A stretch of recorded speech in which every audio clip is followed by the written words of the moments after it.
પોષણ માસ 2025ની ઉજવણીએ સ્વાસ્થ્ય જ સંપત્તિ હેલ્થ ઇઝ વેલ્થના સિદ્ધાંતને ચરિતાર્થ કરવાનો એક સનિષ્ઠ પ્રયાસ છે. છેલ્લા 7 વર્ષથી સતત આયોજિત થતો આ કાર્યક્રમ રાજ્યમાંથી કુપોષણ અને ખાસ કરીને એનિમિયાને નાબૂદ કરવાના સરકારશ્રીના પ્રયાસોનું અભિનંગ છે. પોષણ માસ 2025ની ઉજવણી એ સ્વાસ્થ્ય જ સંપત્તિ છે હેલ્થ ઇઝ વેલ્થના સિદ્ધાંતને ચરિતાર્થ કરવાનો એક સનિષ્ઠ પ્રયાસ છે. છેલ્લા 7 વર્ષથી સતત આયોજિત થતો આ કાર્યક્રમ રાજ્યમાંથી કુપોષણ અને ખાસ કરીને એનિમિયાને નાબૂદ કરવાના સરકારશ્રીના પ્રયાસોનું અભિનંગ છે.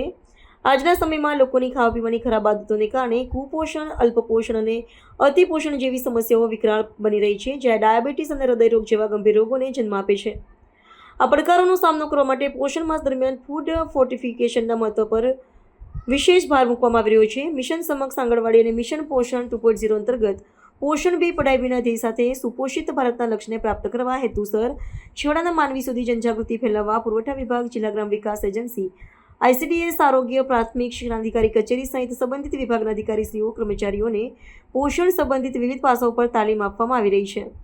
પોષણક્ષમ આહાર લોકો સુધી પહોંચાડવામાં આવતા પડકારો અને સમાજમાં પ્રવર્તતી ગેરમાન્યતાઓ પર પ્રકાશ પડતા ચોખા અંગે ગેરમાન્યતા છે કે ફોર્ટિફાઈડ ચોખાના દાણાને જ્યારે પાણીમાં પલાળવામાં આવે છે ત્યારે તે થોડા ઉપર તરે છે, અને કારણે લોકો તેને પ્લાસ્ટિકના ચોખા સમજીને ફેંકી દે છે અને તેનો ઉપયોગ કરતા નથી. આમ નિષ્ણાંતોએ લોકોને આ ગેરમાન્યતાઓથી દૂર રહીને પોતાના અને પોતાના પરિવારના સ્વાસ્થ્ય માટે ફોર્ટિફાઈડ ચોખા અને ડબલ ફોર્ટિફાઈડ મીઠાનો મહત્તમ ઉપયોગ કરવા માટે અનુરોધ કર્યો હતો. રોજિંદા આહારમાં ફોર્ટિફાઈડ ખાદ્ય પદાર્થો, ખાસ કરીને ફોર્ટિફાઈડ ચોખા અને ડબલ ફોર્ટિફાઈડ મીઠાનો ઉપયોગ કરવો જરૂરી છે, જે કુપોષણ અને એનિમિયા જેવી સમસ્યાઓ સામે લડવા માટે મદદરૂપ બને છે. મારું નામ કૈસર શેખ છે. હું સાયલા CDPO છું. ફૂડ ફોર્ટિફિકેશન એ ખૂબ જ અગત્યનું છે. જે બધા ન્યુટ્રિયન્ટ લોસ થાય છે ખોરાકમાંથી એને, અથવા તો જે ખોરાકમાં એ ન્યુટ્રિયન્ટ્સ હોતા નથી એમાં એ એડ કરવાના, એ ખૂબ જ અગત્યની પ્રક્રિયા છે. ICDSમાં ફોર્ટિફાઈડ ચોખા આપવામાં આવે છે લાભાર્થીને, જેમાં વિટામિન B12, આયર્ન હોય છે. એનિમિયા દૂર થાય છે અને આયોડિનથી ગોઈટરની સમસ્યાઓ દૂર થાય છે. એટલે ફોર્ટિફાઈડ મીઠાનો જ ઉપયોગ કરવો અને ફોર્ટિફાઈડ ચોખાનો ઉપયોગ કરવો, જે હેલ્થ માટે ખૂબ જ જરૂરી છે. जैसा कि आप जानते हैं कि हेल्थ इज़ वेल्थ, और इसीलिए सभी की सुखाकारी, सभी का स्वास्थ्य बहुत ही महत्वपूर्ण है. पिछले 7 सालों से हर साल पोषण माह की सेलिब्रेशन किया जा रहा है, और इसमें खास करके लोगों का पोषण की तरफ बहुत ही ध्यान दिया गया है. लोगों में बहुत सारी हेल्थ ईटिंग बैड हैबिट्स होती है, जिसकी वजह से malnutrition, undernutrition, overnutrition, ये सब प्रॉब्लम्स होते हैं, और कार्डियक और डायबिटीज़ जैसे गंभीर डिजीज़ भी होते हैं. तो इन सब चीज़ों को ध्यान में रखते हुए हमें हमारे रूटीन खुराक में खास करके जैसे कि फोर्टिफाइड सॉल्ट और राइस का उपयोग करना चाहिए. ये सभी जगह खूब अच्छी तरह और बहुत ही चीप प्राइस में उपलब्ध है. फोर्टिफाइड सॉल्ट का उपयोग करते हुए उसमें आयरन और आयोडीन बहुत सारी मात्रा में उपलब्ध है. हमारे बॉडी की पूरी रिक्वायरमेंट जैसे कि आयोडीन की है, वो ये डबल फोर्टिफाइड जो सॉल्ट है वो पूरी करता है. और जो हमारा आयरन रिक्वायरमेंट है वो भी लगभग 60% ये जो सॉल्ट है वो हमारी पूर्तता करता है. आयोडीन अच्छी तरह लेने से गोइटर रोग होने की संभावना बिल्कुल जीरो जैसी हो जाती है. इसलिए हम आपको ये सूचित करते हैं कि ज़्यादा से ज़्यादा अपने खुराक में फोर्टिफाइड जो राइस, सॉल्ट, इसका उपयोग करें. મારું નામ જગદીશ સાટી છે.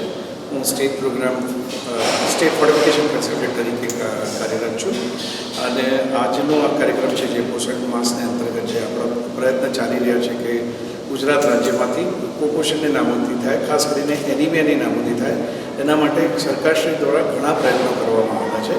એમાંનો એક પ્રયત્ન છે કે ફોર્ટિફિકેશન, એટલે જે આપણે ખાદ્ય પદાર્થો ખાઈએ છીએ એમાં જ ફોર્ટિફિકેટ એટલે કે પોષક તત્વો ઉમેરીને એનો ઉપયોગ કરવામાં આવે. હવે એના માટે ખાસ કરીને જે અત્યારે ગુજરાત રાજ્ય સરકારશ્રી દ્વારા અવેલેબલ છે આપણા લાભાર્થીઓ સુધી, એ છે ફોર્ટિફાઈડ ચોખા, જેમાં આયર્ન, ફોલિક એસિડ અને B12 ઉમેરવામાં આવેલું છે.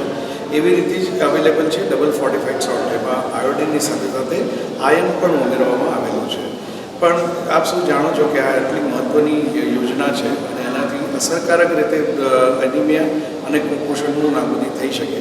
પણ એની સાથે સાથે ઘણી સમાજમાં ઘણી ગેરમાન્યતાઓ વર્તાઈ રહેલી છે. જેમ કે ચોખા છે તો કારણ કે ફોર્ટિફિકેશન કરેલા ચોખાના દૂધમાંથી બનેલા દાણામાં પોષક તત્વો ઉમેરીને મિક્સ કરવામાં આવેલા છે અથવા મિશ્રિત કરવામાં આવેલા છે. પણ પ્રોબ્લેમ એવું થાય છે કે આ જ્યારે પલાળી કરે એના દાણા થોડા પાણીમાં તરતા રહે છે તો લોકોમાં એવું લાગે છે કે આ ચોખા નથી, બીજું કંઈ છે, કે પ્લાસ્ટિક છે એમ સમજીને એ લોકોને દૂર કરી દે છે અને એનો વપરાશ કરવાનું બંધ કરી દે છે. એને કારણે જે સરકારશ્રીના સંપૂર્ણ પ્રયત્નો છે એનિમિયા નાબૂદી કે કુપોષણ નાબૂદી એ વ્યય જાય છે. એવી જ રીતે ડબલ ફોર્ટિફાઈડ સોલ્ટમાં આપ સૌ જાણો છો કારણ કે એમાં આયન ઉમેરેલું છે એટલે ક્યાંક થોડી કાળા દાણા દેખાય છે. એવું એના વિશે પણ ગેરમાન્યતા સમજીને અથવા રસોઈ કરતાં થોડું કાળું દેખાય છે અથવા કાળી બને એવી ગેરમાન્યતા લોકોમાં અત્યારે પ્રવર્તી રહી છે. જેની હિસાબે એનો વપરાશ બહુ ઓછો થઈ રહ્યો છે. પણ અત્યારે જે ક્વોલિટીનું ડબલ ફોર્ટિફાઈડ સોલ્ટ એટલે કે ડબલ ફોર્ટિફાઈડ મીઠું આવેલું છે એમાં કાળા દેખાવાની સંખ્યા ઓછી છે. અને જ્યાં સુધી રસોઈ કાળી થવાનો સવાલ છે એમાં આપણે થોડો બદલાવ કરવાની જરૂર છે કે મીઠાનો ઉપયોગ જે આપણે વઘાર વખતે અથવા રસોઈ બનાવતા વખતે કરીએ છીએ એને બદલે આપણે જો રસોઈ બની જાય ત્યારે છેલ્લે એને મીઠું ઉમેરીને હલાવીએ પદાર્થને મૂકી દઈએ તો મારા ખ્યાલથી જો કાળાશ પડવાની જે ઘટનાઓ છે એને મિનિમાઇઝ કરી શકાય અથવા એને આ પ્રોબ્લેમ દૂર કરી શકાય.